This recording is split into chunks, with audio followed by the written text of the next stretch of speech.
Alors que si vous avez une marque, ça va être juste un petit peu des hauts et des bas, avec voilà, des périodes qui seront plus ou moins rentables. Ouais, par exemple, de février, c'est une marque dure, enfin c'est une période très dure pour les marques.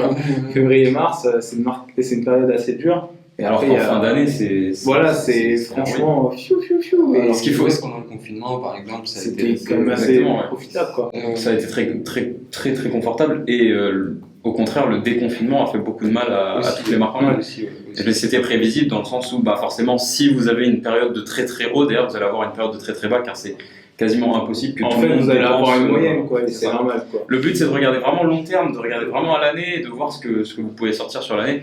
Évidemment, quand vous prenez des décisions, et ça je sais que l'affect est très important sur la prise de décision, mais essayez de vous en déconnecter. Ouais, voilà, essayez vraiment de vous en déconnecter parce que c'est pas parce que vous faites 2, 3, 4 jours, par exemple, on parlait du déconfinement, le déconfinement ça a cassé la plupart de nos chiffres et nos rentabilités, c'est pas à ce moment-là qu'il faut se dire bon allez on stoppe tout, on monte nos projets, c'est juste qu'il faut se dire c'est une période sombre. Ok, on va peut-être. Derrière, on a gagné bien avant. On a gagné bien avant, donc en fait, ça, si on prend sur une moyenne de tous les mois, honnêtement, les résultats sont plus que corrects. Donc voilà, ne focussez pas vraiment sur le court terme, essayez de voir vraiment sur le long terme. On parlera aussi également, comme on disait tout à l'heure, des investissements.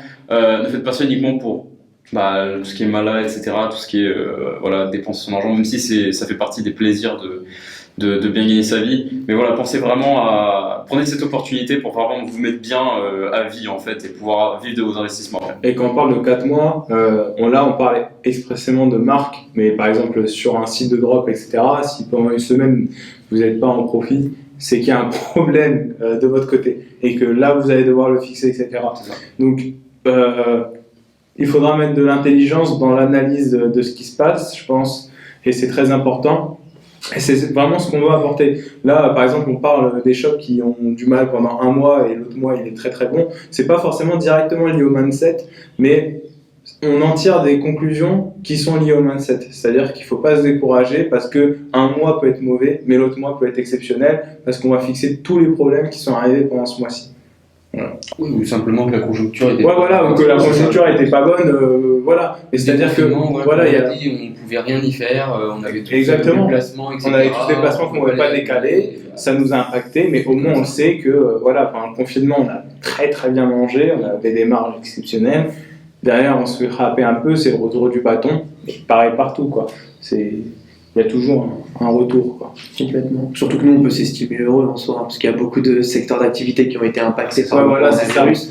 Nous, au contraire, à part une semaine au déconfinement ou deux. Je sais qu'il y a beaucoup de confrères qui se sont enrichis comme jamais pendant le coronavirus. Ah ouais, c'est clair. Et d'autres, à l'inverse, qui se sont écrasés, tout ce qui va être restauration, tout. C'est ça, ouais. Mais tout ce qui était commerce en ligne pendant le confinement, c'était. Ah ouais, c'était. Comme on l'avait prédit, exactement, c'était au début gentiment difficile. Et puis dès que et ça va être pareil. Après, il y a une période d'adaptabilité qui va se faire post-confinement. Là, on est encore dans le truc, quoi, parce que les gens profitent de ressortir au moment où on tourne la formation. Il y avait des dépenses qu'ils avaient repoussées. Voilà, des dépenses qu'ils ont repoussées. Le travail reprend petit à petit, mais la vie normale reprend son cours.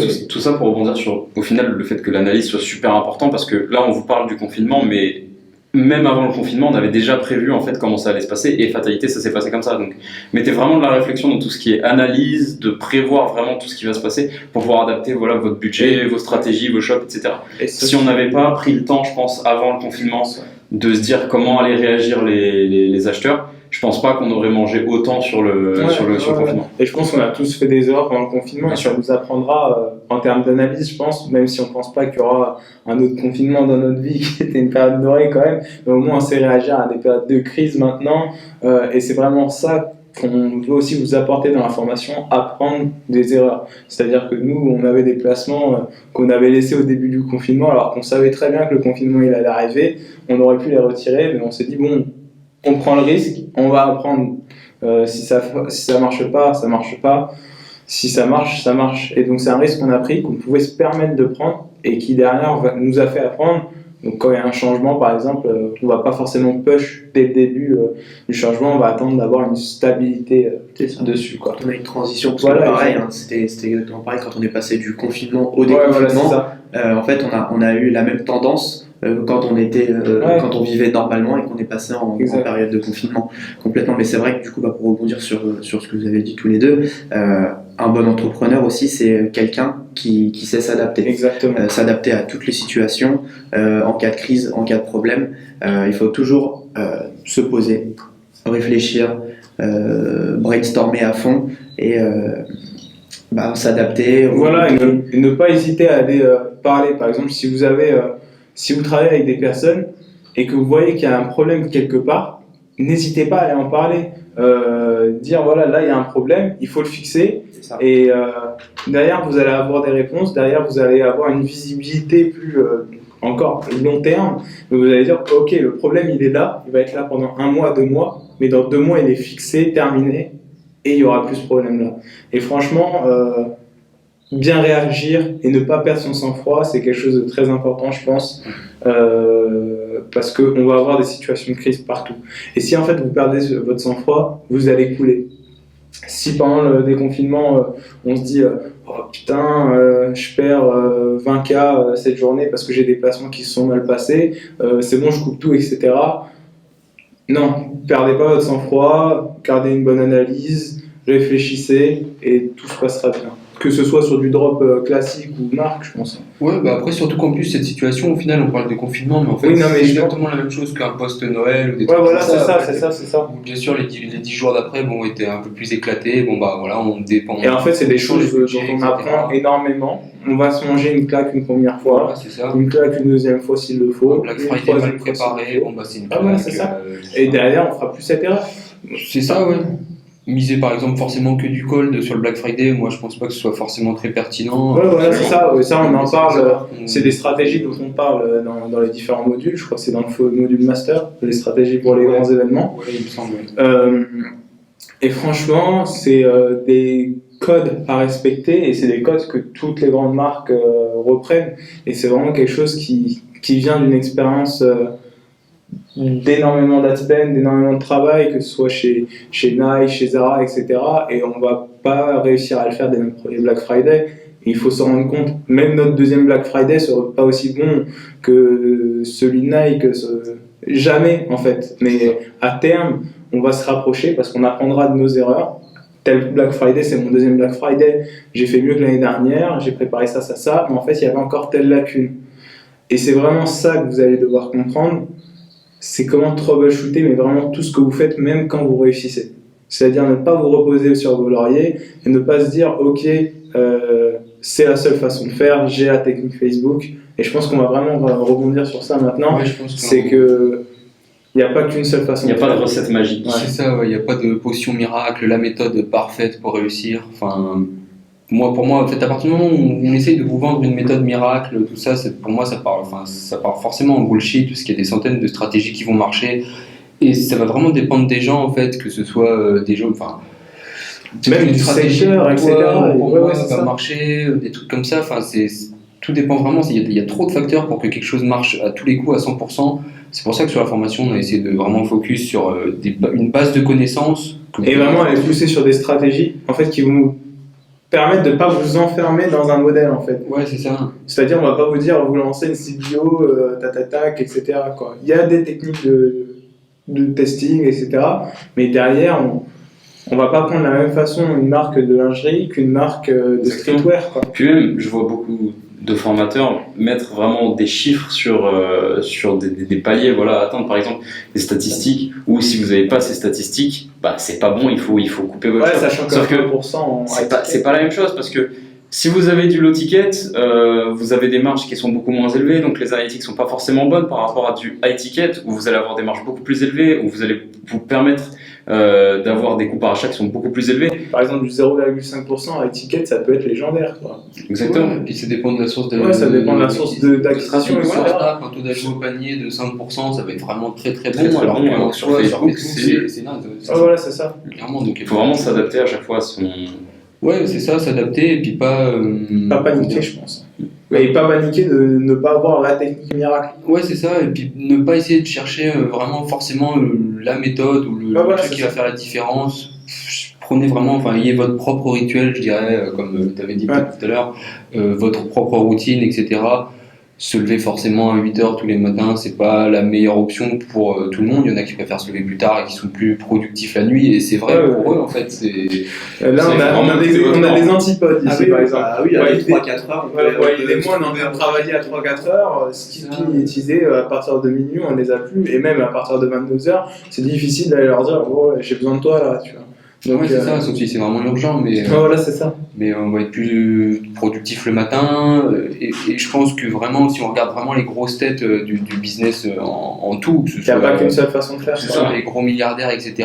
J'ai jamais entendu une connerie en mode prenez une douche froide à 6 degrés, des trucs comme ça. Ouais, mais quand on regarde Elon Musk, c'est un mec qui fume, qui dormait pas. C'est ça, chacun. Mais c'est parce que derrière, c'est un environnement où il a énormément de stress, il dormait peu, il jonglait entre Tesla, chacun son mode de SpaceX, etc.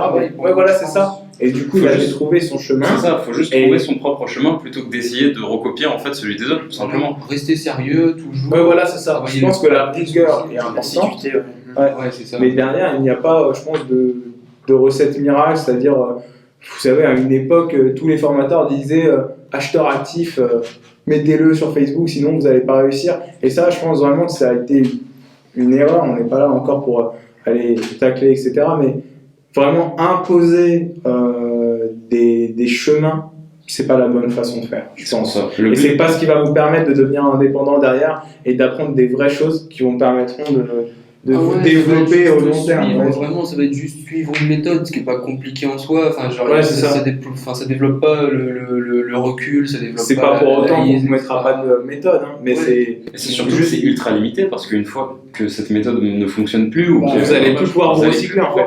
C'est ça, alors qu'on va vraiment essayer en fait à travers cette formation de vraiment développer vos compétences en général, plus que réellement vous donner des méthodes. Bien sûr, il y aura des stratégies pour tous vos budgets, etc. Parce que le but, c'est quand même de vous donner des lignes de conduite. Mais ne prenez pas tout ce qu'on vous dit à la lettre, développez vos compétences. Testez. Celui qui teste le plus, c'est celui qui gagne le plus. Vous allez trouver des stratégies qui ne seront pas dans la formation, mais qui se baseront sur des clés qu'on vous a données. Des clés qu'on vous a données. Ouais, par exemple, je pense expressément parce que le module Facebook Ads Master, il y a des clés qui vont être données et ça va vraiment être des clés qui vous permettront de trouver des nouvelles stratégies auxquelles on n'a toujours pas accès en fait, que personne n'a trouvé, et vous serez en fait la première personne à trouver quelque chose qui vous fera gagner des millions d'euros. Et cette stratégie, il va falloir l'exploiter au maximum. Exactement. Enfin, comme on dit, capitaliser. C'est ça. Voilà, c'est ça. Absolument. Donc franchement, n'hésitez pas à prendre du risque, n'hésitez pas à aller au-delà de votre zone de confort, même si tout à l'heure je disais ayez votre propre zone de confort, mais là on n'est pas dans le même schéma, c'est-à-dire que là on est sur du business, on n'est pas sur la vie personnelle, et donc n'hésitez pas à aller vous fracasser, aller faire des erreurs, c'est ce qui vous permettra d'apprendre le plus. Il y a des bases à avoir, je pense que partout, que ce soit dans l'influencing, dans le copywriting, sur du media buying, mais il y a aussi des choses à aller faire, à aller tester, parce qu'on n'a pas la science infuse. On n'est pas Dieu, quoi, donc on ne peut pas tout savoir, on ne peut pas savoir ce qui fonctionne pas forcément, et il y a des choses que vous allez découvrir par vous-même à l'aide de ce qu'on va vous donner, et c'est ça vraiment qui va vous permettre d'aller exploser des 10 millions de CA à l'année, si ce n'est par mois, une fois que tout est bien, que vous avez assez de cash flow, etc. Je pense vraiment que c'est important à mettre en place. Si on pouvait résumer ça, à mon avis, ce serait vraiment, en fait, plus que de suivre la formation à 100%, ce serait plus utiliser la formation, utiliser et vraiment réfléchir à pourquoi on fait certains trucs, pourquoi on va faire telle méthode plutôt que telle autre, pourquoi on va proposer une manière de faire, etc. Exactement. Qu'est-ce que ça apporte de mieux, qu'est-ce que ce contact peut apporter, et je pense vraiment c'est la question qu'il faut toujours se poser, c'est pourquoi, qu'est-ce que ça fait de mieux, etc. Vraiment réfléchir tout le temps et pas prendre pour argent comptant tout ce qu'on dit, ça vous développera vos connaissances, et en plus, comme on a dit, si vous pouvez trouver des nouvelles stratégies, franchement je vous le souhaite, hein. Par exemple il y a 3-4 mois qu'on avait découvert des bons trucs sur certaines plateformes, et et derrière ça vous a permis de générer beaucoup de cash, mais on a vu que dans les semaines qui suivaient tout a été cannibalisé en fait, et c'est pour ça qu'on vous dit testez, parce que vous allez trouver des choses, vous allez les exploiter, et c'est des choses qui vont changer votre carrière vraiment. Et je parle en termes de carrière et pas forcément en termes de business et de richesse. C'est que derrière, vous allez avoir une nouvelle vision. C'est-à-dire que moi, j'ai découvert ma propre technique, vous avez découvert vos propres techniques. Et en fait, ça nous apprend que, en fait, tout n'est pas déjà acquis. Ouais, c'est ça. Il y a toujours de nouvelles choses, etc. Et c'est pour ça que les algorithmes ils changent, qu'il y a toujours plus de monde sur Facebook, toujours plus de monde sur Snapchat, toujours plus de monde sur TikTok, toujours plus de monde sur Instagram. Et en fait, c'est ça qu'il faut prendre en compte. C'est que les choses évoluent et qu'on est vraiment qu'au début d'Internet, en fait. Donc on peut pas se dire tout est déjà fait. Tout est à faire, en fait. Et il y a des bases pour faire ces choses-là. Et on va vous apprendre toutes ces bases-là.